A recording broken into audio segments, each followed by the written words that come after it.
We're going to begin with the latest on the new Pope, the first American Pope in history. Leo XIV, now the spiritual leader of the world's 1.4 billion Catholics.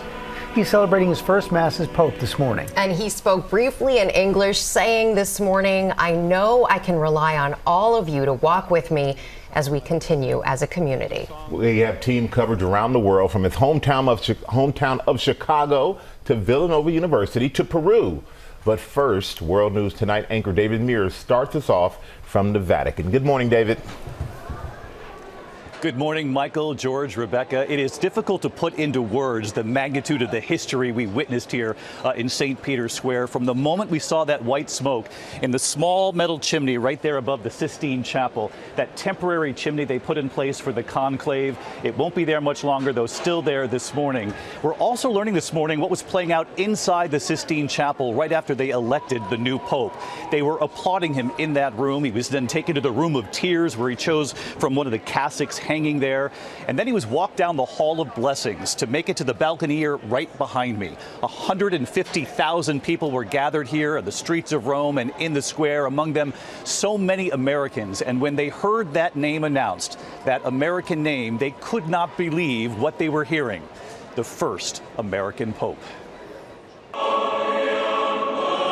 This morning, the first American Pope making history after that surprise moment on the balcony in St. Peter's Square, seen by the world. Habemus Papam. We have just heard that Robert Francis Prevost of the United States, 69 years old, born in Chicago, has been named the next Pope. From the square, thunderous applause, welcoming the first Pope ever from the United States. The Cardinal-born Robert Francis Prevost, now Pope Leo XIV, appearing on the balcony and waving to the faithful. Bringing so many in the square, young and old, from the U.S. and all over the world, to tears. The new Pope deeply moved too, and then his first words to the 150,000 who gathered here in the square and the millions watching all over the world. La pace sia con tutti voi.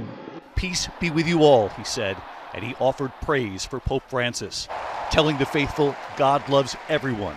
We must build bridges. Dobbiamo cercare insieme come essere una chiesa missionaria. The Pope telling the faithful we must seek together how to be a missionary church, a church that builds bridges, dialogue, always open to receive, like this square, with open arms. Back in the U.S., in his hometown of Chicago, the children giddy with excitement, jumping with joy at Our Lady of Mount Carmel Academy in Chicago, some waving the American flag. The bells ringing in Pope Leo's honor at Villanova University in Philadelphia, where he studied mathematics. And all of this excitement began with that white smoke, 24 hours, 21 minutes after the doors closed at the Sistine Chapel. Good afternoon, live from the Vatican. We're coming back on the air because there is smoke again coming from the chimney. Let's go right to the live picture. The signal that there was a new Pope came just after 6 p.m. Rome time. The bells of St. Peter ringing, echoing across the city of Rome and the world. And this morning, the deeply moving images from inside the Sistine Chapel, showing the moments after the cardinals had elected the American Pope. Cardinal Robert Prevost, born in Chicago, was asked, "Do you accept your election as Supreme Pontiff?" The moment he said yes, he became Pope. The cardinals began applauding as he made his way out of the chapel before walking down the Hall of Blessings and onto that balcony to greet the world for the first time.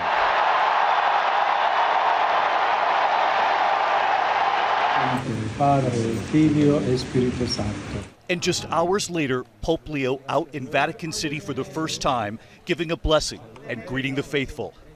The Pope choosing the name Leo, widely believed in honor of Pope Leo XIII, who laid the foundation for Catholic social teaching with a focus on human dignity and the rights of workers all over the world.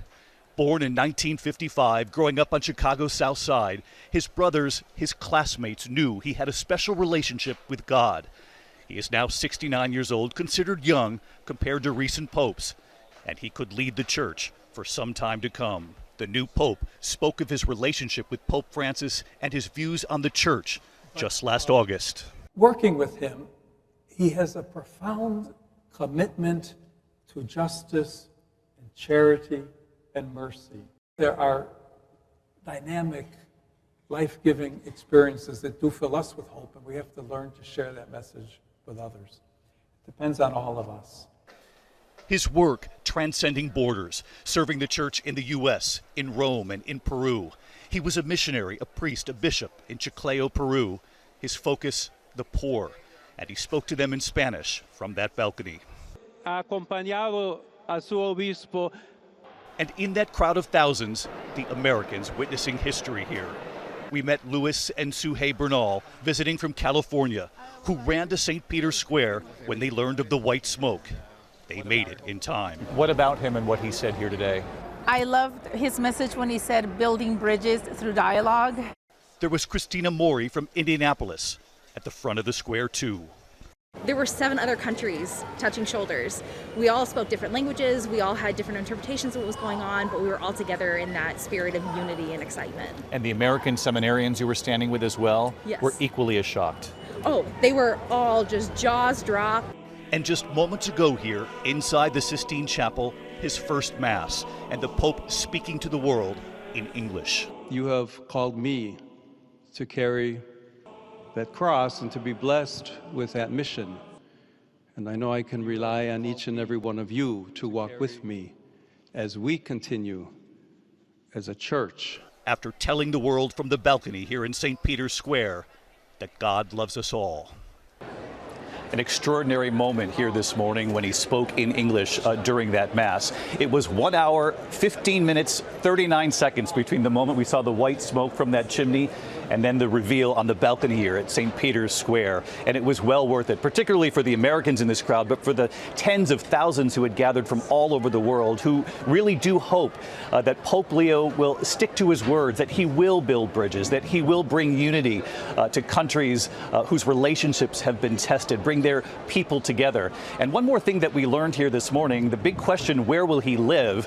We know that Pope Francis lived right in the residence. He never left the residence, the guest house, where he was staying, Santa Marta, to move into the papal apartment. We've been told that Pope Leo will be staying in that residence as well, at least for now, while the papal apartment, which is just over my shoulder here in the background, continues to be renovated. They say a final decision on that will be coming shortly. But again, the first American Pope here, carrying a lot of weight on his shoulders, the expectation and the hope here in St. Peter's Square that he will help unite a fractured world. George, Michael, Rebecca, back to you. Okay, David, thanks very much.